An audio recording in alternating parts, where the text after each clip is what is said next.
ኦሪት ዘጽአት ምዕራፍ 13 እግዚአብሔርም ሙሴን እንዲህ ብሎ ተናገረው።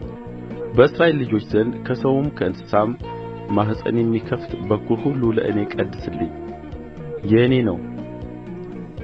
ሙሴም ሕዝቡን አለ፣ ከባርነት ቤት ከግብፅ የወጣችሁበትን ይህን ቀን አስቡ።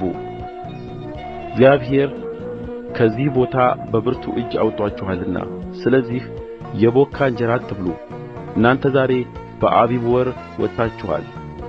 እግዚአብሔርም ለአንተ ይሰጣት ዘንድ ለአባቶችህ ወደ ማለላቸው ወተትና ማር ወደምታፈስሰው ምድር ወደ ከነዓናውያን፣ ወደ ኬጢያውያንም፣ ወደ አሞራውያንም፣ ወደ ኤዊያውያንም ወደ ኢያቡሳውያንም ምድር በገባህ ጊዜ ይህችን አምልኮ በዚህ ወር ታደርጋለህ።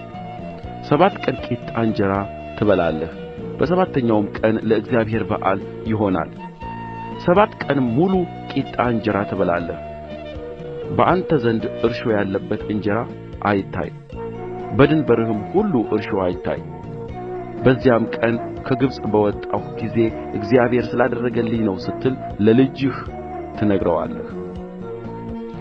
እግዚአብሔር በብርቱ እጅ ከግብፅ አውጥቶሃልና የእግዚአብሔር ሕግ በአፍህ ይሆን ዘንድ በእጅህ እንደ ምልክት በዓይኖችህም መካከል እንደ መታሰቢያ ይሁንልህ።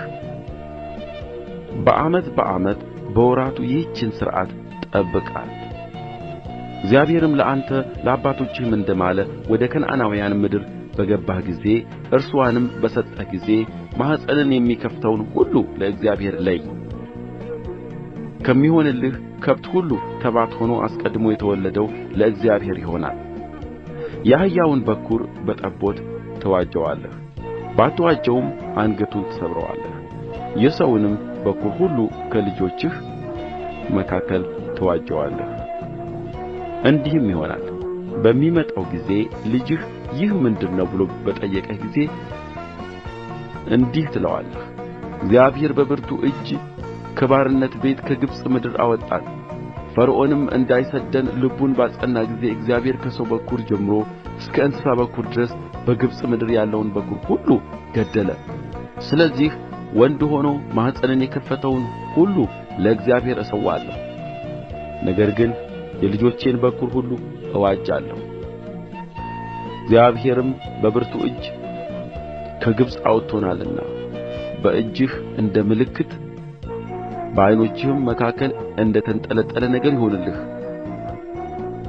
እንዲህም ሆነ ፈርዖን ሕዝቡን በለቀቀ ጊዜ ምንም ቅርብ ቢሆን እግዚአብሔር በፍልስጥኤማውያን ምድር መንገድ አልመራቸውም። እግዚአብሔር ሕዝቡ ሰልፉን ባየ ጊዜ እንዳይጸጽተው ወደ ግብፅም እንዳይመለስ ብሎአልና። ነገር ግን እግዚአብሔር ሕዝቡን በዙሪያ መንገድ በኤርትራ ባሕር ባለችው ምድረ በዳ መራቸው። የእስራኤልም ልጆች ከግብፅ ምድር ተሰልፈው ወጡ። ዮሴፍም እግዚአብሔር ሳይጎበኛችሁ አይቀርም፣ አጥንቶቼንም ከዚህ ከእናንተ ጋር ታወጣላችሁ ብሎ የእስራኤልን ልጆች አምሎአቸው ነበርና ሙሴ የእርሱን አጥንቶች ከእርሱ ጋር ወሰደ። በሱኮትም ተጓዙ። በምድረ በዳውም ዳር በኤታም ሰፈሩ። በቀንና በሌሊትም ይሄዱ ዘንድ መንገድ ሊያሳያቸው ቀን በደመና ዓምድ ሊያበራላቸውም ሌሊት በእሳት ዓምድ እግዚአብሔር በፊታቸው ሄደ። የደመና ዓምድ በቀን የእሳት ዓምድም በሌሊት ከሕዝቡ ፊት ከቶ ፈቀቅ አላለም።